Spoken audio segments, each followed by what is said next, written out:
Welcome to the Everything Building Envelope podcast. On this show, we discuss topics relating to the exterior building envelope, such as waterproofing, glazing, cladding, roofing, and more. You can subscribe to this podcast on iTunes and Stitcher. For previous episodes, show notes, and bonus video content, check out our website, everythingbuildingenvelope.com. Now, here's your host for the Everything Building Envelope podcast, Paul Beers. Hello, everyone. Welcome to the Everything Building Envelope podcast. This is Paul Beers, CEO and Managing Member for GCI Consultants, and I will be your host today. I'm really excited to have as our guest Howard Altschule, and Howard's the CEO and a certified consulting meteorologist from Forensic Weather Consultants, LLC. Howard, welcome. Hey, thank you very much, Paul. I appreciate being on the podcast with you. Yeah, it's going to be great. So we've got a really interesting topic today, which is all about weather and scientific evidence around various disasters. I know hurricanes are obviously on everybody's mind, but there's other types of things I think we might talk about as well. But Howard, before we do that, why don't you tell everybody a little bit about yourself, and then we'll go into the topic. Sure. As you mentioned, I'm a certified consulting meteorologist and the CEO and owner of Forensic Weather Consultants. Forensic Weather Consultants is one of the leading weather expert firms in the country, where we provide weather data, weather records, meteorological analyses for a specific incident location, written reports that adhere to the federal rules of evidence, affidavits, deposition testimony, and trial testimony.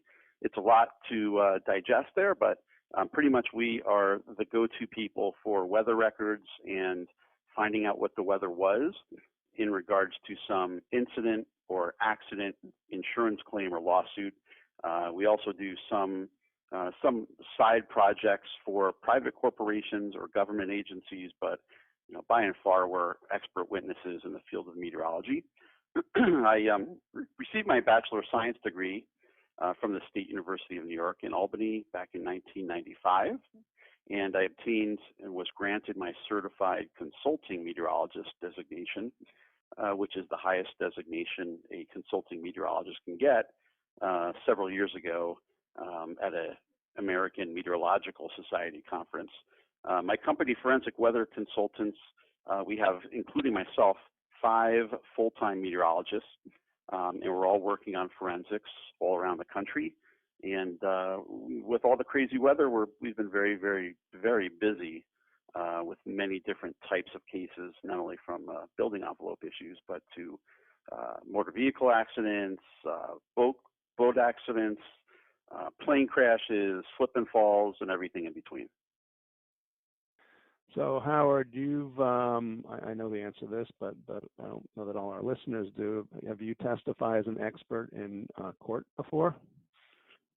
Yes, I've testified in court. Let's see, I testified a few weeks ago in Western New York, and that was my, I believe, 96th trial. So testified live in trial 96 times with about 76 or 77 other deposition testimonies and other matters. Wow, that's a big number. So yeah, I've been doing this for a long time, and I'm pretty happy to say I've testified a lot, but not that much. So yeah, good for you. It's very interesting for sure. And the testimonies have ranged everything from arbitrations to, of course, lawsuits and trials for the most part. But I've also testified in homicide trials. 3 of those, including the double homicide case, as well as a U.S. Air Force court-martial hearing where I was the expert for the prosecution for the U.S. Air Force in a motor vehicle accident case. So really interesting history of testimony for me. Wow. So what's the difference between a certified consulting meteorologist and I don't know, just a regular meteorologist, I guess I'd say? Sure. Yeah. A certified consulting meteorologist means that you've gone through the entire certification process with the American Meteorological Society. And basically, you have to apply You have to have a minimal number of years experience, be referred by other meteorologists with letters of recommendation, if you would. You then have to take a 25 essay written examination, and then also provide a technical research paper explaining your methodology and basically showing that panel of other CCMs that you know what you're talking about. And then if you pass all that, you're invited to go and give an oral exam at the annual conference for the AMS, where the whole board can pretty much grill you on all kinds of questions from way back in college all the way, and a certified consulting meteorologist basically allows users like you, Paul Beers, and we worked on some cases together, and attorneys and adjusters and insurance carriers and anybody else who is considering hiring us. It gives you confidence that we know what we're talking about, that we have the scientific and educational background to do a thorough and reliable job, and that we adhere to the best ethical standards possible. So really, anybody, TV person or, someone who has no experience in forensics could, look up the weather at the local airport and then just use that. But that's not the right way to do things. And, we go way beyond that, as you know. And having the CCM tells people that, Howard Altschule knows the right way to do this, and he's very reliable, and you can count on him. It was something very hard to obtain, but well worth it. Well worth it. So now you referred to a forensic meteorologist or a forensic. My reference is a forensic meteorology report. So what? Talk about the forensic part. What does that mean? Basically, if we're given an incident location that suffered water intrusion or roof damage or something along those lines, we go back and we get numerous types of weather data and weather records from a variety of weather stations, Doppler radar images, surface observations, NOAA reports, storm reports, hourly information, dual pole radar, and we do an analysis for some time in the past regarding an incident that occurred in the past, but we do that analysis to figure out what the weather conditions were right at the incident location itself. So most people traditionally, adjusters and engineers, just use, a NOAA storm report some miles away, or an airport wind observation, which often is very, very different from what occurred at a incident location. So we go back and we get all this data and tell our clients what happens some date and time in the past at a specific incident location. And that's really what forensic meteorology is. So if we take, for example, we'll start, I guess, with a hurricane. What kind of data do you ultimately report, and why should someone do that as opposed to, as you say, looking it up at the local airport or whatnot? A lot of times you have localized effects from different banding in hurricanes, different squalls, different downbursts. You can even have some tornadoes on the outer bands or in the right front quadrant of a storm. That may not get reported at the airport. And quite often it's not. Those type of tornadoes are typically, short-lived and only last a few minutes and go over maybe a few miles. And it's extremely rare that they go over an airport where it might report it. But even the outer bands where there's a microburst or something like that affects an incident location, we can track where those bands and where the eye wall and where the winds are over an incident location. And based on not only airport wind observations, but, in the case, for instance, of Hurricane Irma, we had hundreds of other wind observations from different types of weather stations that we were able to use to extrapolate and determine what was going on at a specific incident location. Now, for that analysis, we're also able to look at Doppler radar and see if, any microbursts or downbursts occurred at that incident location that maybe would have caused a much higher wind gust or a much higher wind speed or a tornado to occur.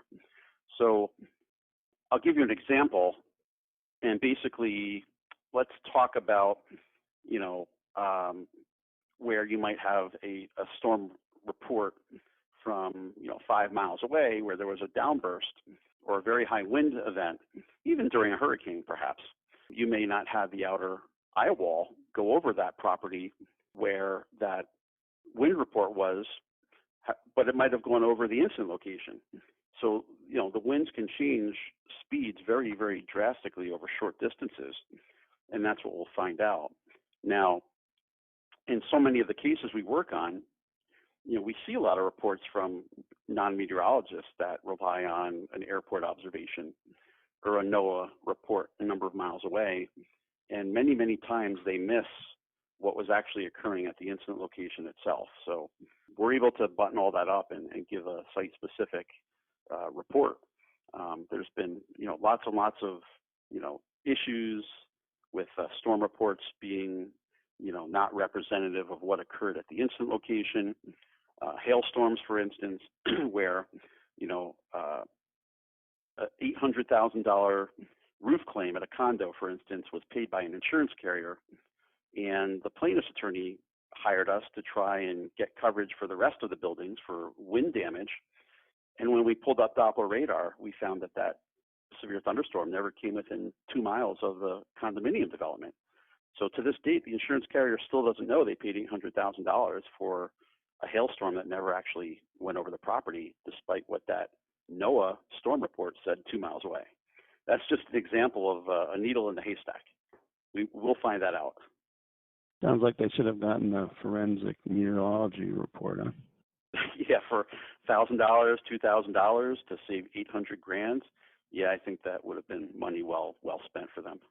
And that's just one example. There's so many others I could go into. Well, that's one of the things, that I always do, and it's one of the reasons that we obviously have worked together is, I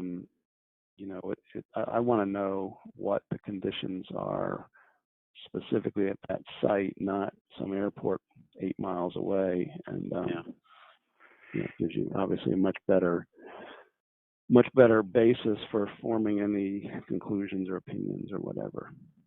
Absolutely. I think, for instance, with the Irma cases we work on, there are, as I mentioned, there's hundreds of wind observations, peak wind reports around the state of Florida. But on average, we look at probably 3, 4, 5, maybe 6 different hourly weather stations and extrapolate all this data and prepare hour by hour tables of not only wind speeds and wind gusts, but also the directions the winds were coming from at a specific loss location, which I think is very valuable for the work you do and what engineers do, for instance. For sure. You mentioned hail. Let's talk about hail a little bit.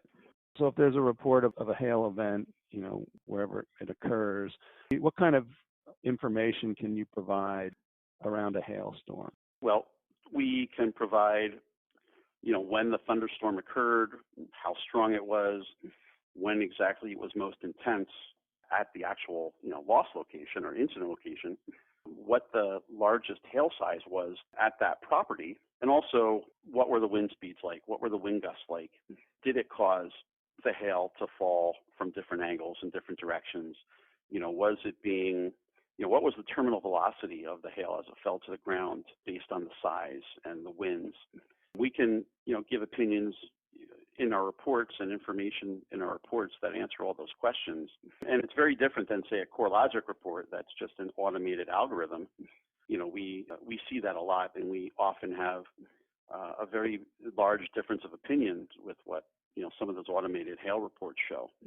And even some other meteorologists, there's, some other CCMs out there, certified consulting meteorologists, that, miss some really crucial information that makes or breaks a case. And, we find those needles in the haystack. And I think that's why we get so many repeat clients and referrals, because of the attention to detail that we go into to figure out exactly what was going on. Paul, I like to say it's like a detective, at a homicide. we piece together all the evidence and look for those little clues, except we apply those to, weather and insurance claims and lawsuits. But, we dig deep and examine everything to try and find, those little clues that make or break a case that really tell the truth about what was going on. So, that's the value we bring. Yeah, you mentioned the core logic and the algorithms and whatnot. Don't they have a disclaimer in their in the fine print that says it could be a 20% variation from whatever they're reporting? Yeah, I know they say, that their Something report like that. Yeah, there's a disclaimer that says, cannot guarantee that their report is free of errors or omissions. That's in the fine print at the end. And I recall seeing a CoreLogic wind report in the Rowlett, Texas tornado, for instance. And we were working on a claim, and I think the wind report at this property was like 44 miles per hour, the highest winds on that date. Meanwhile, that actual house that we were researching was part of NOAA's tornado survey, and they measured it at EF2 tornado strength. So very, very different from what the 44 mile per hour, automated CoreLogic report showed. Sometimes they're fairly accurate, but sometimes they're way off. And all users should know that back in 2017, they upgraded their technology to version 2.0, which they sent a press release out and put on their website. And when they did that, it changed all the hail sizes. Not all of them, but it changed most of the hail sizes and dates when those hail events occurred for the same exact incident location. So if I ordered, a report for your house, Paul, before they did that upgrade, and it said golf ball sized hail, 1.75 inch on June 5th, 2016, the next day after that upgrade occurred, if I ordered the same report for the same date, it might show no hail at your house on that same June 2016 date. And we've had a lot of cases where we've actually shown that it's, not reliable, and, our methodology is superior and accurate. And that's just one of, many issues with these automated products. Not all of them. I mean, we have an automated hail report too, but if the case is a large loss or in litigation, or we get retained to work on a case, that's only a small reference point, our automated hail report. We look at the raw data and, just to ensure the accuracy of our opinions. So I like to play golf. I think I just learned something that the diameter of a golf ball is 1.75 inches. There you go. Exactly. Yeah, so we have to figure out what was hail and what was a golf ball for those houses on the golf course, right? I've inspected I've been on a hurricane inspection before where I went into the condo and, the glass was broken, and I was looking at it and I figured it out pretty quick when I found the golf ball lying on the carpet inside the window. That's what right. Caused that? Wasn't hail. Yeah. It wasn't. No, not hail. And if there is a claim of hail, so here's the interesting thing. A lot of times when we get a claim, we get retained by defense attorneys and insurance carriers also. A lot of times, there'd be a claim for a date of loss when there was not even a thunderstorm anywhere nearby. And they, the other side may be relying on a storm report from 5 miles away of golf ball sized hail. Well, anybody that knows the way thunderstorms are is, if you get a supercell thunderstorm or, one of those pop-up thunderstorms in Florida, for instance, you could get hail in 5 miles away and it may not even rain at the incident location. So that's always something that comes up frequently and always very interesting piece of information that, our clients like to know, regardless of whether they're, on the policyholder side or on the insurance carrier side. Yeah, well, I remember I had a tornado claim in Texas, and it was a big building, and we went out and we looked at the building, and they weren't showing us a lot of damage, and I got a site-specific report, and the tornado was like 2 blocks away, which doesn't really work, does it? No, it doesn't. And I'll use another South Florida example where, an engineer was looking at the weather report from the airport, right? And it was a wind damage claim, and he said that a tornado affected the property on this date because here it is on the Weather Underground report from this airport. I think it was Fort Lauderdale Hollywood International, FLL. When we got retained, we pull the raw data from that weather station in addition to Doppler radar. And when we did our analysis, the control tower operator at Fort Lauderdale said water spout 10 miles east, right? And which means it was 10 miles east of the tower, which placed it over the ocean. And when we looked at Doppler radar, we saw this line of showers and weak thunderstorms just sitting stationary, and that's what was producing that water spout. So some engineer interpreted that as, it showed up as tornado on Weather Underground, so they assumed that this tornado also occurred 2 miles away from the airport, which it didn't. It was over the ocean. That's why he's an engineer, not a meteorologist, probably. Yeah, it was an engineer, and the historical trend is, or has been, for engineers to rely on, to look on weather data themselves, right? And they're not meteorologists, and they can't do the site-specific weather analysis. So they just have to rely on the storm reports from, a number of miles away or the airport. To their credit, many, many more engineers, whether they're working for, plaintiffs' attorneys or insurance carriers, they're requesting that we get retained to do a weather analysis so that they can use our findings in their reports, or they can use our findings in their calculations of wind speed and pressure and hail size at the property. And it's what I like to call a well-oiled machine. And you and I gave a presentation up in Rhode Island a couple of years ago, Paul, and we used some of these examples. And I'm happy to say that we're being retained by many, many more engineering firms who want a more reliable, weather data package that they can use, so that if they go testify, there won't be any, reliability or qualification issues with the court. Yeah, no, I mean, I'll give you a plug here on that. That's the only way to really have reliable and credible information. And if you don't do that, you're setting yourself up for a big problem if somebody else went and hired a forensic meteorologist and got the right answers and you were incorrect. So you can't really take a chance on something like that. If you want to provide accurate testimony and accurate opinions, then you need to have accurate data, obviously. Absolutely. And if you don't have the accurate data and you don't rely on, if you're not qualified to give those opinions, a lot of times, or at least sometimes, we've seen some engineers in Texas and Florida, unfortunately, get Daubert challenged out of a case successfully. And we've been on the other side, some of those. But it's real interesting, and it's becoming a more common issue, which I think is why we're getting called more often to do the weather. People are realizing it's not a $10,000 invoice that we're going to be submitting for this. It's very, very reasonable, and it's well worth it for them to retain us. Yeah, in the big picture, it's really inconsequential, and the value you get out of it is exponential for what you have to pay for it. Yeah, it really is, especially, like bad faith claims. If there ends up being a bad faith lawsuit or something like that, we have our insurance company clients, they want to avoid that. So they retain us to find out what was going on. And, we tell it the way it is so they could decide whether they should settle a claim, or defend it. One of my favorite statements, it is what it is. It is what it is. Exactly. Yep. Yeah. So we've talked a lot about wind.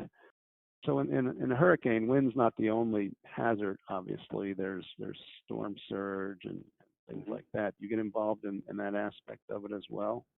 Oh, yeah. We're involved in tons of cases down in the Florida Keys, we've done some in the Miami area, some Hurricane Michael work over by Mexico Beach, Florida, Pensacola, and we're getting some more cases now from Hurricane Ida, and even some other ones earlier than that. I think we're getting a Hurricane Sally case coming in today that we're working on.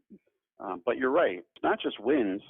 There's tornadoes that are usually very common in tropical storms or hurricanes, especially in that what we call the right front quadrant or the northeast quadrant. A lot of people like to refer to it as the dirty side of a storm.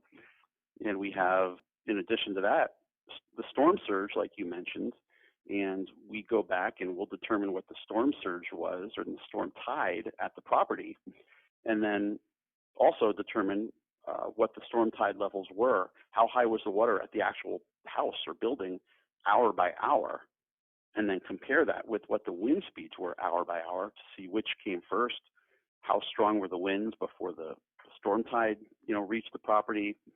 And, we don't just do weather. I mean, like I said, a needle in the haystack is what we, strive to be perfect with.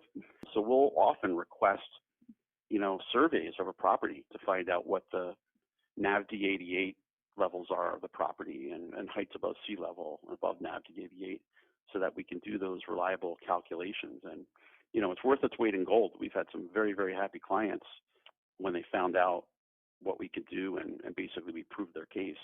So the classic argument in coastal hurricane-prone losses oftentimes is, did the wind destroy the house or was it the storm surge? Because it's almost always two different insurance companies and, so two different coverages. So are you able to dial it into that level of figuring out what's going on? Oh, absolutely. I know we have, I'll give a plug for our website, www.weatherconsultants.com. We've got sample reports for all these types of cases on our website, including a wind and storm surge case. But yeah, we put together tables in our report that will show the highest sustained winds every hour, the highest wind gust or peak wind speed every hour, and then what the storm tide was, how high was the water every hour. So our clients, can find out exactly side-by-side comparison, apples to apples, about what was going on. And it's remarkable the detail we can get into by looking at, buoy stations and seaman stations, National Ocean Service reports, high water mark reports from the U.S. Geological Survey, and we combine that with NOAA data. And just to give you an idea on the accuracy, this is one of the proud moments I've had recently.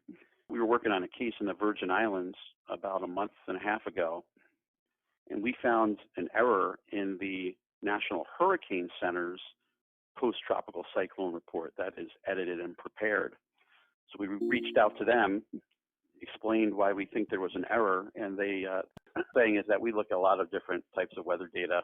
We look at buoys, buoy observations, seaman station observations, National Ocean Service observations, buoy data like I mentioned, U.S. Geological Survey high water mark data, and then we get the survey like I mentioned earlier to you.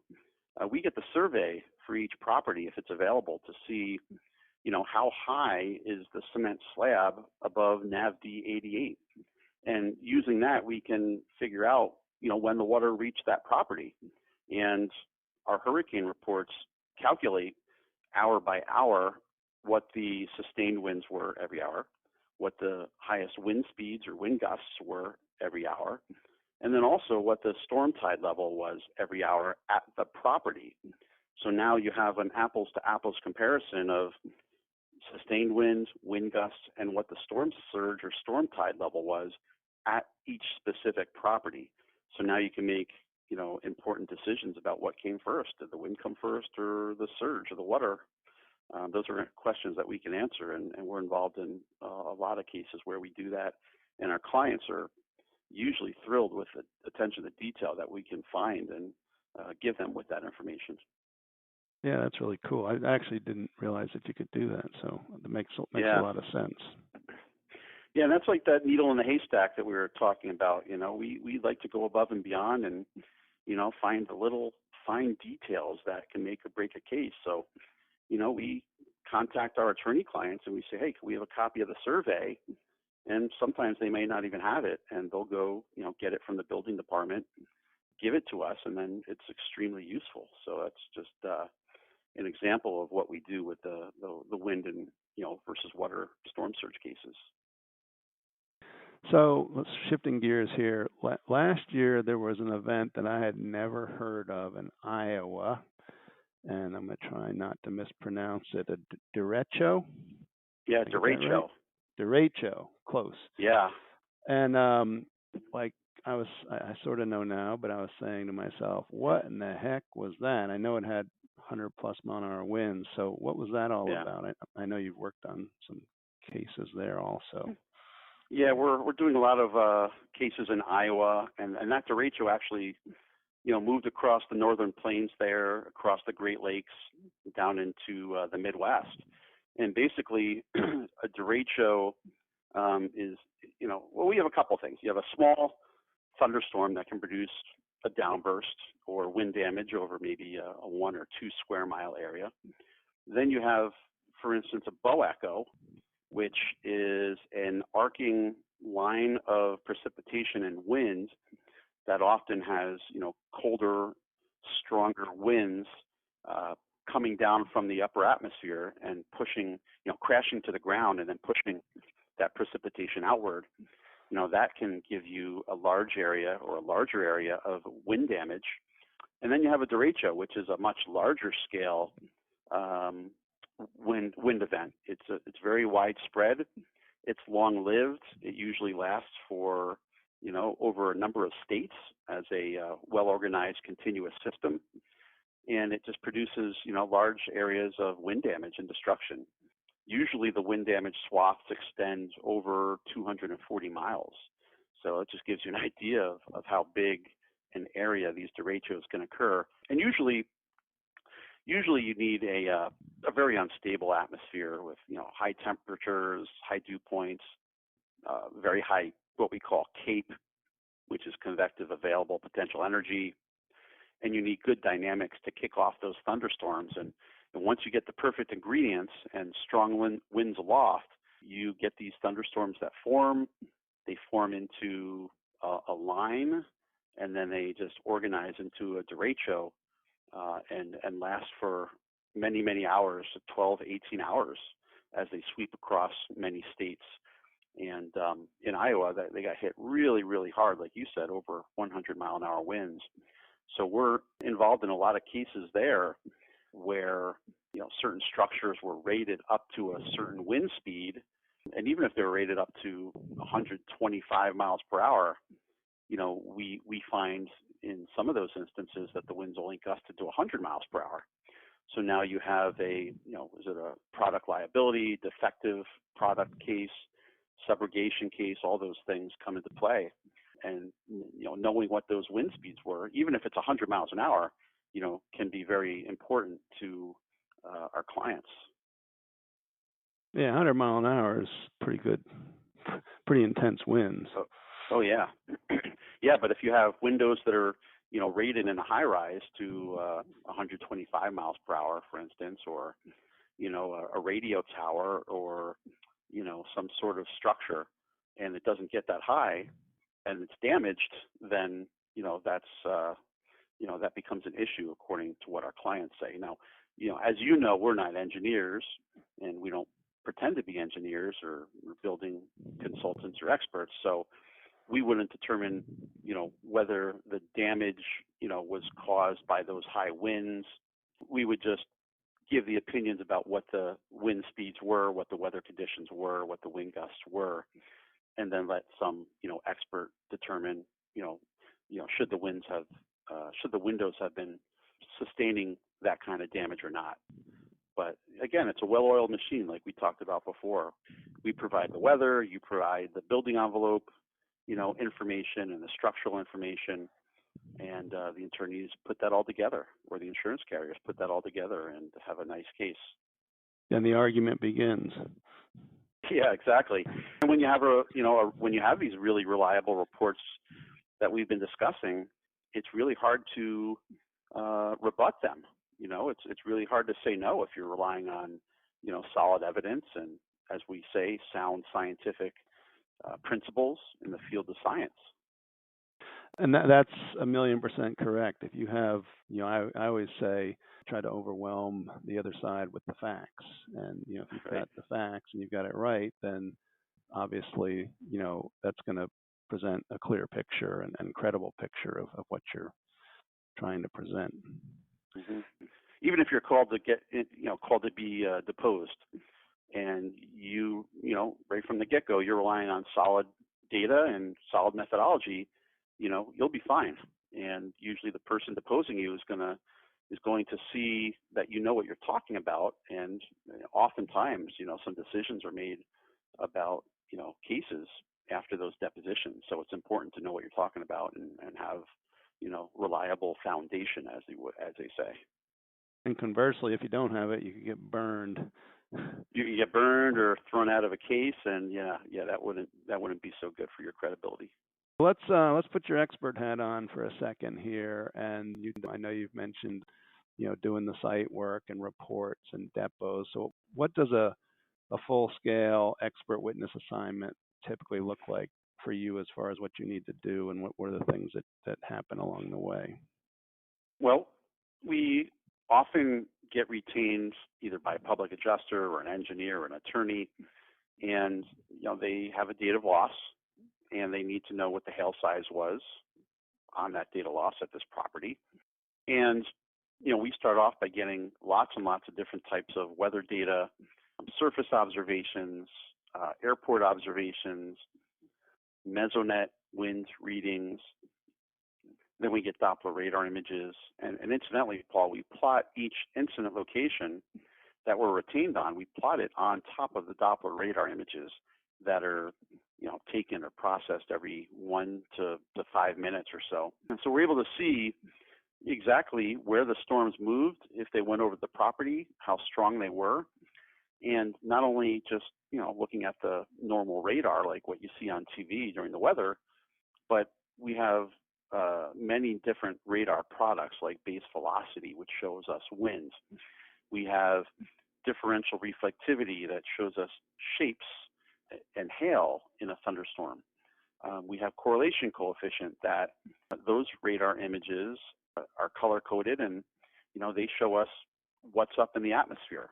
Is it all correlated together like rain and just rain?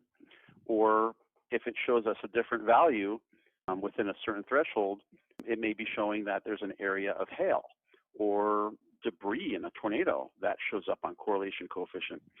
So all of this information, and then looking at the structure of the thunderstorm, from the ground up to 50,000 feet, using that with all the research we've learned and, established papers and et cetera, as well as storm reports at the ground, we'll give an opinion about what the hail size was. Now, there's also a lot of research that shows the majority of storm reports, whether they're hail or winds, don't get reported to the National Weather Service, right? Not everybody, or I'd say the majority of people, don't go out, measure the hail, and then call the National Weather Service. Or if they do, they wait for the storm to end so they don't get clobbered on the head with hail. And by the time they get out there, it already started melting a lot of times. So we'll tell, and that has implications because, the hail still may have hit the roof at 1.75 inch, but by the time someone maybe got out and measured it, either it wasn't reported to the National Weather Service, or the closest report was, 2 miles away, like that example I used earlier, or maybe it started melting, and they estimated the hail size. So we'll go and do the research and then answer those questions about, all right, how large was the hail at the property? And it's based on, science and evidence and meteorology. And that's crucial for those types of cases.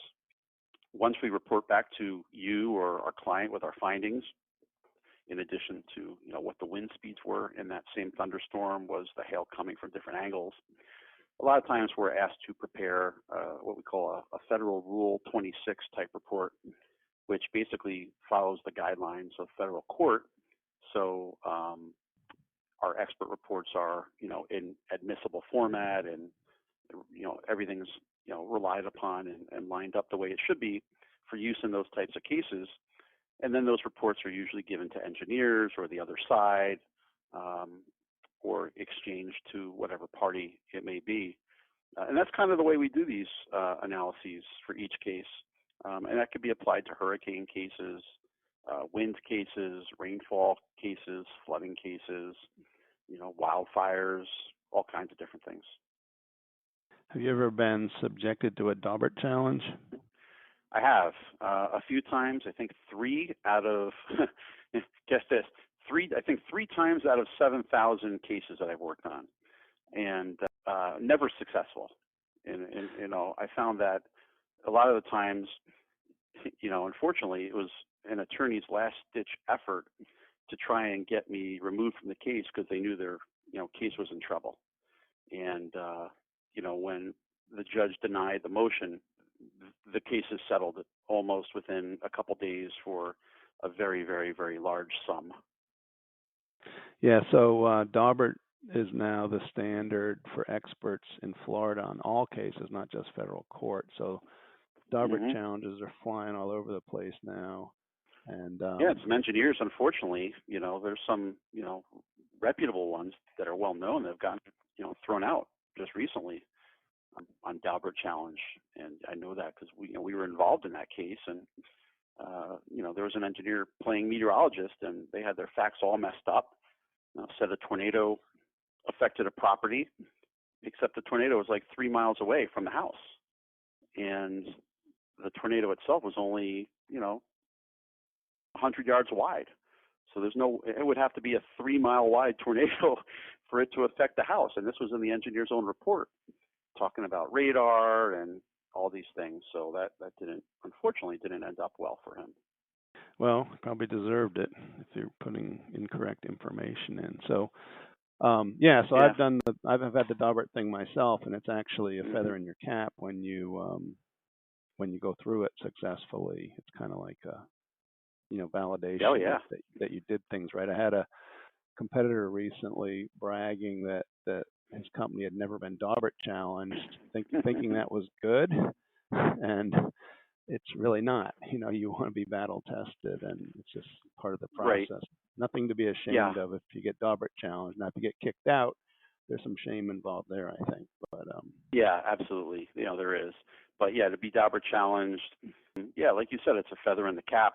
And it means that, the judges agree that you did, the right kind of job and the right kind of methodology, and, that a jury should be hearing what you have to say. That's really what it comes down to. The judges, like they call it the gatekeeper.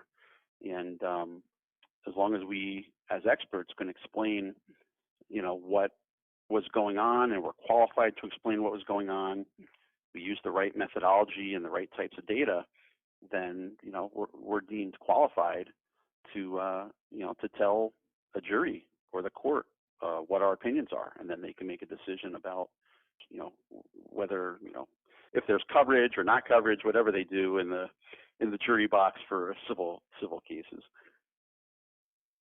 Yeah, so I mean, if you've got to basically dot all your I's and cross all your T's, and if you're working on a weather event, that's the reason you would want to get, obviously, a site-specific meteorological report by somebody who's qualified, so that you do get that correct. Yeah, it's so important, and not only, you could have a $1.5 million hail claim just to fall apart, even if there was hail. It would fall apart if you don't have the right experts or the right information, and that $800,000 hail claim I spoke with you about earlier, that's just one of many cases that we've had where, we've proven that there wasn't any hail. And it happens in the southern Mississippi Valley as well, where there'll be a data loss for, a government complex of buildings, and the data loss, there was no hail. So then in a case we're working on, then they submitted a new data loss, and we were asked to go research that. No hail. Then he did it again. Different data loss. There were showers and thunderstorms, but quarter-size hail, 0.25 inch. According to the engineers, not enough to do damage to those government buildings. I don't know where that case is now, but it just shows you the value. I think that was, we were told that we saved them so far $8 million. Wow. Yeah, if you're gonna have a hail claim, you probably need to have hail, right? You need to have hail, yeah. And I can't stress how important it is not to just rely on a storm report, from NOAA, 3 miles away, or the severe weather database inventory, which a lot of people get confused with. They see these hail algorithms and markers that say, 1.75 inch hail, 2 miles from the property, and they don't realize that that's just an algorithm for what's being measured aloft, and it could have false alarms, and often does have false alarms, but they use that as evidence to show that there was hail, and a lot of times they're dead wrong. Yeah, really interesting. Well, Howard, thank you so much for coming on today. Really interesting to catch up and talk about all the how important it is to get good information around weather events. Yeah, it's my pleasure. And I guess in closing, every good expert should work for either both sides, the plaintiffs and defense, and that's what we do.